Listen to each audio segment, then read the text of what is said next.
Welcome to Kushi foods. ఈరోజు నేను మీకు చూపించబోయే రెసిపీ కీరదోస పప్పు. మనకి దోసకాయ పప్పు తెలుసు, కానీ ఈ కీరదోస పప్పు ఏంటి అనుకుంటున్నారా?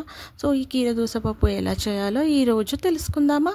ముందుగా దీనికి కావాల్సిన పదార్థాలు: కీరదోస ముక్కలు ముక్కలుగా కట్ చేసి పెట్టుకోవాలి. ముందుగానే కందిపప్పు ఉడికించి రెడీగా ఉంచుకోవాలి. దీనికి ఆనియన్స్, పచ్చిమిర్చి, కొత్తిమీర కట్ చేసి పెట్టుకోవాలి. స్టవ్ పైన గిన్నె పెట్టేసి దీనికి ఒక 3 టేబుల్ స్పూన్ ఆఫ్ ఆయిల్ వేసి, ఆయిల్ బాగా వేడైన తర్వాత మనం ముందుగా కట్ చేసి పెట్టుకున్న ఒక ఆనియన్, 4 to 5 పచ్చిమిర్చి, కొత్తిమీర అన్నీ బాగా కాగిన నూనెలో వేసి వేయించుకోవాలి. ఇలా బాగా వేయించిన తర్వాత ఆయిల్ సపరేట్ అవుతున్న టైంలో కొంచెం అల్లం వెల్లుల్లి పేస్ట్ తీసి ఆ నూనెలో వేసుకోవాలి. ఇప్పుడు అల్లం వెల్లుల్లి పేస్ట్ కూడా వేగిన తర్వాత నెక్స్ట్ మనం పసుపు తీసుకోవాలి. 1 టేబుల్ స్పూన్ ఆఫ్ పసుపు సరిపోతుంది కలర్ కోసం. ఇప్పుడు 1 టేబుల్ స్పూన్ ఆఫ్ పసుపు వేసుకొని దీన్ని కూడా బాగా కలుపుకోవాలి. ఆనియన్స్కి బాగా పట్టేలాగా మంచిగా కలుపుకోవాలి. ఇలా కలుపుకున్న తర్వాత మనం ముందే కట్ చేసి పెట్టుకున్న కీరదోస ముక్కల్ని వేసి పోపు అంతా పట్టే వరకు బాగా కలుపుకోవాలి.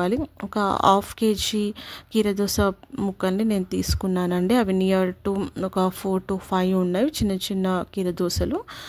సో ఇప్పుడు పోపు అంతా దానికి పట్టే వరకు మీడియం ఫ్లేమ్లో పెట్టి మగ్గనివ్వాలి. ఇప్పుడు కాసేపు మూత పెట్టేసి స్టవ్ మీద ఉంచాలి ఒక 5 minutes. చూడండి, కీరదోస ముక్కలు ఆల్మోస్ట్ ఉడికేసాయి. దాని ఆయిల్ కూడా ముక్కలో నుంచి సపరేట్ అవుతుంది.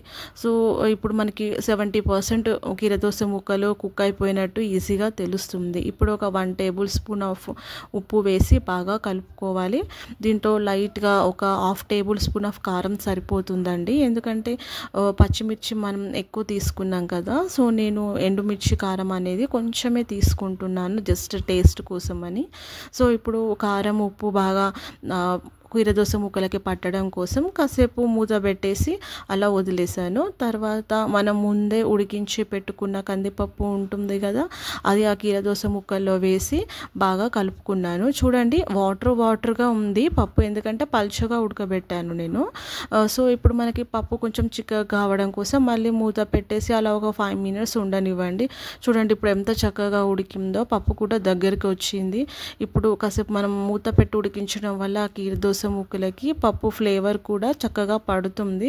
అండ్ అంతే, ఆల్మోస్ట్ ఈ కీరదోస పప్పు రెడీ. లాస్ట్లో మనం స్టవ్ ఆఫ్ చేసే ముందు ఒక 1 టేబుల్ స్పూన్ ఆఫ్ ధనియాల పొడి తీసుకొని బాగా కలుపుకుంటే సరిపోతుంది.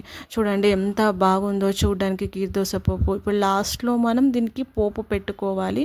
ఎందుకంటే పోపు పెట్టుకుంటే చూడడానికి మంచి కలర్ఫుల్గా ఉంటుంది అండ్ తినడానికి కూడా టేస్ట్ చాలా బాగుంటుంది.